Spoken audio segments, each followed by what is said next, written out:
मैंने उस समय देश के प्रधानमंत्री डॉक्टर मनमोहन सिंह जी से बात की थी और उसके बाद ये स्वीकृत हुआ। गुलाम नबी आजाद जी हेल्थ मिनिस्टर थे। जब इसकी स्वीकृति हुई तो 180 करोड़ रुपया इसके लिए सैंक्शन हुआ। यहाँ के सांसद अनुराग ठाकुर जी आकर इसका श्रेय लेना चाहते हैं। 20 साल से वो सांसद है और सांसद होने के नाते उन्हें झूठ नहीं बोलना चाहिए, सच्चाई को स्वीकार करना चाहिए। और इस मेडिकल कॉलेज में अभी तक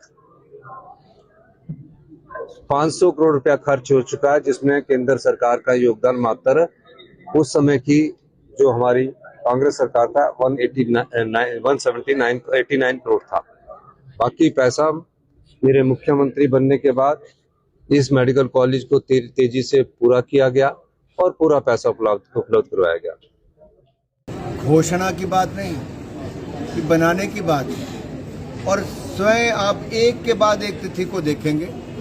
भाई आशीष जी और भाई विजय जी ने कल भी अपना प्रेस नोट जारी करके वास्तविकता मुख्यमंत्री जी को दिखाई। और हमीरपुर की जनता तो भली भांति जानती है, लेकिन प्रदेश की जनता को बताना चाहता हूं, जब गुलाम नबी आजाद जी आए थे तब हमीरपुर के लिए कोई घोषणा नहीं करके, जिस दिन चुनाव था उस दिन अफरा तफरी में, जिस दिन आचार संहिता लगी, केवल वीसी के माध्यम से आप कुछ कह दो, लेकिन धरातल पे कुछ नहीं, बजट का कोई प्रावधान नहीं। ये हमने मोदी जी से मंजूर करवाया है। उस समय राज्य में कांग्रेस की सरकार थी।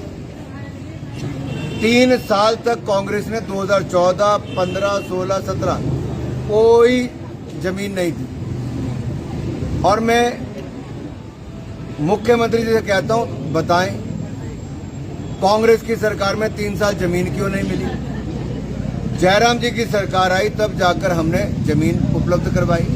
केवल यहीं के लिए नहीं, एम्स के लिए भी पूरी जमीन उसी समय उपलब्ध हुई जब भाजपा की सरकार यहां पर आई, जयराम जी मुख्यमंत्री बने। फॉरेस्ट क्लियरेंस के पैसे ना सेंट्रल यूनिवर्सिटी के लिए लोग दे पाए थे, ना यहां पर दे पाए। अब मैं आपको एक और बात बताता हूं, हमीरपुर के लिए बजट भी 189 करोड़ रुपीस का सैंक्शन हुआ। 90% केंद्र सरकार ने देना, तो सरकार ने अपना सारा पैसा दे दिया। राज्य की सरकार की तरफ से पैसों की कमी आती रही। 2 साल से भवन बनकर तैयार है।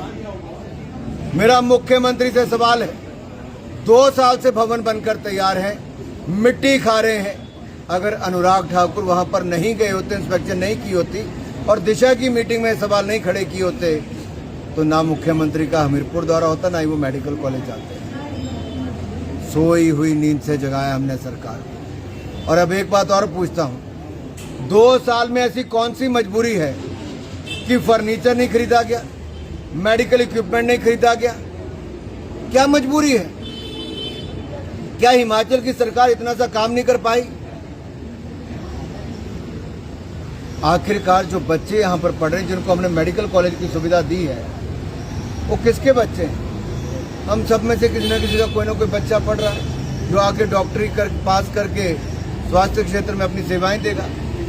कितने साल हो गए? 2018 से लेकर 2026 तक 8 साल में स्थायी भवन नहीं मिल पाया, सुविधाएं नहीं मिल पाई, टेम्परेरी अकोमोडेशन में सारे काम चल रहे हैं। कारण क्या राज्य सरकार की प्राथमिकता में नहीं है?